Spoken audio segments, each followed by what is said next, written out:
आदाब, नमस्कार, अस्सलाम वालेकुम नाज़रीन। पल पल न्यूज़ के न्यूज़ रूम से मैं हूं आपके साथ नदीम अकरम।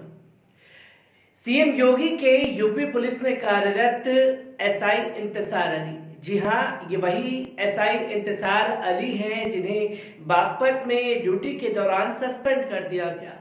और सस्पेंड सिर्फ इसलिए कर दिया गया क्योंकि उन्होंने धर्म के आधार पर अपनी दाढ़ी रख रखी थी और उस दाढ़ी की वजह से उन्हें सस्पेंड किया गया। एसपी ने उनके ऊपर कार्रवाई करी और इसके बाद ये मामला तूल पकड़ने लगा। और जब तूल पकड़ने लगा तो देश में इसकी आवाज बुलंद होने लगी और इंतसार अली के समर्थन में लोग खुल करके लिखने लगे और ये बताने लगे कि आखिरकार ये भेदभाव क्यों किसी को दाढ़ी की वजह से सस्पेंड किया गया। अब ये मामला देश ही नहीं विदेशों में भी उठने लगा है और विदेशों से भी अब कड़ी प्रतिक्रिया इस पर आना शुरू हो गई है। जहां ओआईसी के तमाम जो मेंबर देश हैं उन्होंने भी इसके ऊपर योगी सरकार से जवाब मांगा है, तो मोदी सरकार के इस्लामोफोबिया को बढ़ावा देने के मामले को भी उन्होंने कड़े शब्दों में आलोचना की है। जी हां, मेरे पीछे एक ट्वीट देख रहे हैं आप। एमजे अल शरीका कुवैत के बहुत बड़े एडवोकेट जो कि ओआईसी से जुड़े हुए हैं, जो यूएनएचआरसी से जुड़े हैं और तमाम अरब देशों में अपनी एक मजबूती से पैठ रखते हैं। जिस भी देश के साथ नाइंसाफी हुई होती है उनके केस को बाकायदा रीड करते हैं और फिर उसके बाद तमाम तरह से अपनी प्रतिक्रियाओं को सोशल मीडिया पर लिखते हैं। ये वही एमजे अल शरीका हैं जिन्होंने लगातार मुस्लिम तंजीमों से, जिन्होंने बाबरी मस्जिद की पैरवी की थी, उन लोगों से इजाजत मांगी कि आप अगर कहें तो मैं इस केस को इंटरनेशनल कोर्ट में ले जाने के लिए तैयार हूं, पर आपकी अनुमति चाहिए।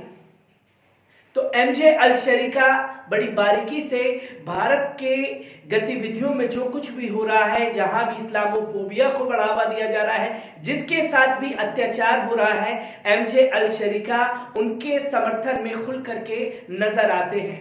तो ऐसा ही अब कुवैत से एमजे अल शरीका ने अपनी कड़ी प्रतिक्रिया दी है। जैसा कि आप ट्वीट में देख सकते हैं, उन्होंने एक तरफ एक एसआई जो कि सिख है उनकी तस्वीर को शेयर करा है, तो दूसरी तरफ इंतसार अली एसआई है और इसके ऊपर जो उन्होंने लिखा है वो साफ तौर पर उनका कहना है कि अरब देशों की बार बार मोदी सरकार के नेताओं द्वारा दुहाई दी जाती है और बार बार ये बताने की कोशिश की जाती है कि अरब देशों में ये हो रहा है, अरब देशों में वो हो रहा है।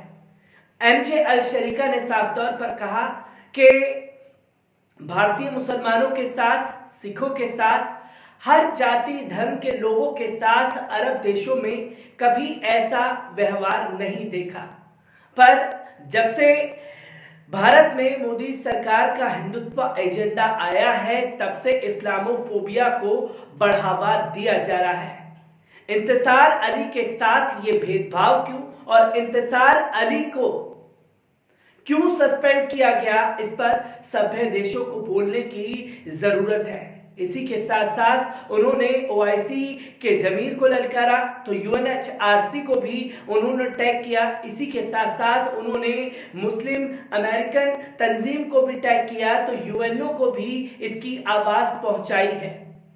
तो एमजे अल शरीका अब खुल करके इंतसार अली के सपोर्ट में आ गए हैं और योगी सरकार से सवाल किया है। तो वहीं अगर एमजे अल शरीका की बात को छोड़ दें तो देश में भी अब भारी बवाल मचने लगा है और देवबंदी उलेमा भी इंतसार अली के समर्थन में खुल करके आ गए हैं, जिसमें कारी मुफ्ती मुस्तफा ने अपनी कड़े शब्दों में प्रतिक्रिया दी है। आखिरकार क्या कुछ कहा है कारी मुस्तफा ने, एक बार उस पर नजर डाल लीजिए। कथित तौर पर बिना अनुमति लंबी दाढ़ी रखने पर उत्तर प्रदेश के बागपत जनपद के रामाला थाने में तैनात सब इंस्पेक्टर इंतसार अली को निलंबित कर दिया गया है। पुलिस अधीक्षक ने निलंबित करते हुए इंतसार को पुलिस लाइन भेज दिया। पुलिस अधीक्षक के इस आदेश की कड़ी आलोचना हो रही है। अब देवबंद के उलेमा उलेमाओं ने बागपत एसपी की कार्रवाई को गलत बताते हुए यूपी सरकार से उनके निलंबन की मांग की है। इत्तेहाद उलमाए हिंद देवबंद के राष्ट्रीय अध्यक्ष कारी मुस्तफ़ा दहलवी ने कहा कि एसपी ने अपने एक दरोगा इंतसार अली को दाढ़ी रखने के लिए लाइन हाजिर कर दिया। एसपी साहब को इस तरह की कार्रवाई नहीं करनी चाहिए थी। उन्होंने कहा, तासुब की बुनियाद पर ऐसी कार्रवाई करना कतई ठीक नहीं है। हम अपनी और अपनी तंजीमों की तरफ से इसकी सख्त अल्फाज में निंदा करते हैं। यूपी सरकार और केंद्र सरकार से मांग करते हैं कि वो अधिकारी जो तासुब की बुनियाद पर नौकरी कर रहे हैं, ऐसे लोगों को नौकरी से बने रहने का हक नहीं है। ऐसे लोगों की फौरी तौर पर सस्पेंड किया जाना चाहिए। बता दें कि सहारनपुर निवासी इंतसार अली यूपी पुलिस में एसआई के पद पर भर्ती हुए थे। पिछले 3 साल से वे जिले में कार्यरत हैं। लॉकडाउन से पहले उन्हें रामाला थाने में तैनाती दी गई थी। कहा जा रहा है कि उन्हें दाढ़ी रखने के लिए विभाग से अनुमति लेने को भी कहा गया था, लेकिन पिछले कुछ महीने से दरोगा इंतसार अली आदेश की अनदेखी करते हुए दाढ़ी रख रहे थे। बीबीसी से बातचीत में सब इंस्पेक्टर इंतसार अली ने कहा कि उन्होंने पिछले साल नवंबर में ही दाढ़ी रखने के लिए इजाजत मांगी थी, जो नहीं मिली। उन्होंने कहा कि जरूरत पड़ने पर वो अदालत भी जाएंगे। अली ने कहा, मैं अपनी ड्यूटी भी करता हूं और नमाज भी पढ़ता हूं। मैंने कभी नहीं सोचा था कि दाढ़ी रखने की वजह से मुझे इस तरह दंडित किया जाएगा। मुझे अपने धर्म का पालन करने का अधिकार है। वो कहते हैं, मैं 25 साल से पुलिस सेवा में हूँ। इस दौरान मेरे कार्यकाल की जांच कर ली जाए। मैंने पूरी ईमानदारी से अपनी नौकरी की है। मैं हमेशा से दाढ़ी रख रहा हूँ। कभी किसी अधिकारी ने मुझे नहीं टोका। उन्होंने कहा, मैंने बीते साल नवंबर में अनुमति मांगी थी, जब मुझे निलंबित कर दिया गया है। दाढ़ी रखना मेरे धर्म से जुड़ा है। मैं अपने अधिकारियों से अनुमति मांगने के लिए अपील करूंगा। मुझे विश्वास है मेरी बात सुनी जाएगी।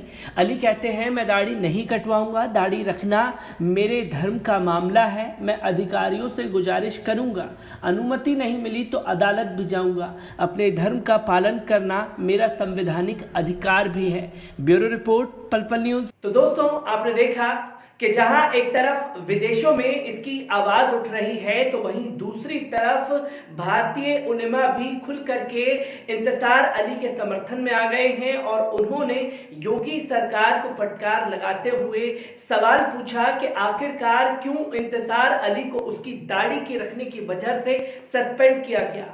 यहां अब मुस्लिम उलेमाओं ने खुद एसपी के सस्पेंशन के लिए एक मांग छेड़ दी है और योगी सरकार से गुहार की है कि आखिरकार ये नफरती एजेंडा फैलाने वाले लोगों के खिलाफ सख्त से सख्त कार्रवाई की जानी चाहिए। और क्यों बार बार रोका जाता है कि इस्लामोफोबिया को बढ़ावा दिया जाता है और कोई क्यों सख्त कदम नहीं उठाया जाता। इससे पहले भी मैंने आप लोगों के सामने इंतसार अली के साथ जब ये इंसिडेंट हुआ तब ये खबर रखी थी और उस खबर में कुछ लोगों के बहुत अच्छे मैसेजेस आए। उन्होंने कमेंट में साफ तौर पर लिखा कि ये जो कमी है वो हमारी और आपकी है नदीम भाई, क्योंकि हम लोग आपस में एक दूसरे के ऊपर छीटाकशी करते रहते हैं। हमारे लॉ एंड ऑर्डर के हिसाब से हमें जो कर्तव्य करना चाहिए था उसके लिए हमने कभी इजाजत नहीं मांगी। तो वहीं दूसरी तरफ उन्होंने सिख समुदाय की प्रशंसा की और ये साफ तौर पर कहा कि सिखों ने अपने उसूलों के लिए लड़ाई लड़ी। उन्होंने अपने सभी तरीके से, कागजी तरीके से अपने आप को तैयार किया, पर हम लोग एक दूसरे के ऊपर छीटाकशी करते रह गए, जिसके चलते आज हमें इन नतीजों से भुगतना पड़ रहा है। आज इंतसार अली हैं तो कल कोई और होगा। ये फहरिस्त लंबी होती जाएगी। हमें एकजुट हो करके इसके खिलाफ लड़ाई लड़नी होगी। तो ये जो उत्तर प्रदेश में इंतसार अली के साथ हुआ, अब ये मामला सिर्फ देश ही नहीं विदेशों से भी उठने लगा और इनकी कड़े शब्दों में योगी सरकार और मोदी सरकार को फटकार लगाई जा रही है। मैं इंतसार अली से जुड़ी तमाम हर एक अपडेट को लेकर के आप लोगों के सामने हाजिर होता रहूंगा। दीजिए मुझे इजाजत। शुक्रिया।